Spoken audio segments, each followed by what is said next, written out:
Hello everyone and welcome to my another mini blog.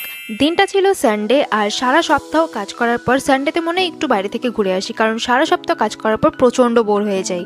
তাই জন্য plan করলাম আর বেরিয়ে পড়লাম ঘুরতে। আর আমার উইশ লিস্টে তো প্রচুর জায়গা ছিল, কিন্তু টাইমের অভাবে আমি চলে গেছিলাম বাগড়াকোটের ফেমাস লুপ ব্রিজে।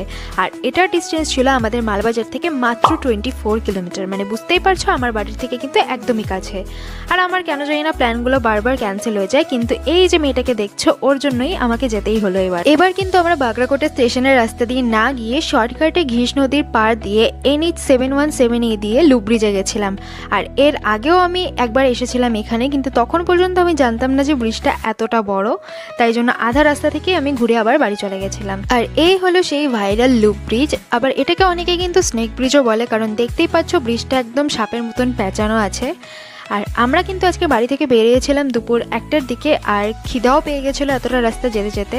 আর পাহাড়ে গিয়ে যদি মোমো না খাই তখন নিজেরই কেমন যেন একটা লাগে, তাই জন্য গিয়েই আমরা অর্ডার দিলাম মোমো অর্ডার দিয়েই আমরা আমাদের দুনিয়ার রাজ্যের গল্প নিয়ে বসে পড়েছিলাম। আর তারপরেই আমাদেরকে দিয়ে গেল এই মোমোগুলো। আর বিশ্বাস করো, দেখে যতটা ভালো মনে হচ্ছে একদমই এটা ভালো ছিল না, একদম শক্ত আর ঠান্ডা ছিল। আর সব থেকে বড় কথা, মোমোগুলো বাসি ছিল। এরকম কন্ডিশনে আমাদের তো কিছু করারই ছিল না, তাই জন্য কোনো রকমের 2-3টা মোমো খেয়ে বাকিগুলো ওখানেই ফেলে দিয়ে আমরা বেরিয়ে পড়লাম। তোমরা যারা এখনো এই ব্রিজে যাওনি তাদের জন্য আমি একটা ইম্পর্টেন্ট কথা বলে দিচ্ছি। এই ব্রিজে কিন্তু কাউকে দাঁড়াতে দেয় না, মানে টার্নিং গুলোতে পুলিশ থাকে, তাই দাঁড়িয়ে ফটো তোলার কিন্তু কোনো চান্সই নেই। তাই জন্য আমরাও কোনো রকম ফটো তুলতে পারিনি। একদম নিচে এসে একটা ফটো তোলার জায়গা আছে, মানে ব্রিজের নিচে একটা জায়গা আছে, তো সেখানেই দাঁড়িয়ে কিছু ফটো তুলে নিয়েছিলাম। আর ফটো তুলতে গিয়ে দেখি এখানে ও সোনালির ভাঙা চশমাটা পরে ফটো তোলার জন্য পোজ দিচ্ছিল, একদম জঘন্য লাগছিল দেখতে।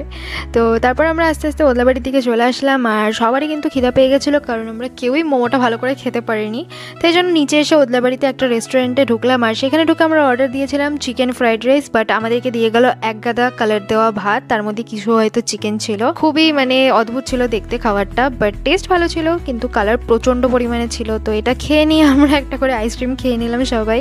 তারপর এখান থেকে বেরিয়ে পড়লাম আর চলে গেলাম বাড়িতে। আর আজকে রাত্রে আমার একটা বার্থডে ইনভাইট ছিল, আমার পাড়ার একটা ভাই চিকুর বার্থডে ছিল, তো ওদের বাড়িতে রাতের বেলা চলে গেছিলাম। আর গিয়েই তো দেখলাম এখানে কেক কাটার জন্য সমস্ত প্রিপারেশন চলছিল। আর ওর তারপর বার্থডে কেকটা কাটা হলো, দিন আমরা সবাই মিলে কেক খেয়ে নিলাম। আর পাড়ার অনেকে গিয়েছিল, সবাই মিলে একটুখানি বসে গল্প টল্প করছিলাম। তারপর আমরা খেতে বসলাম। আর রাতের বেলা খাবারের মধ্যে ছিল লুচি, ছোলার ডাল, পনিরের তরকারি, ফুলকপির তরকারি। তো এভাবে কাটলো দিনটা। ভিডিওটা ভালো লাগলে অবশ্যই লাইক করে দিও।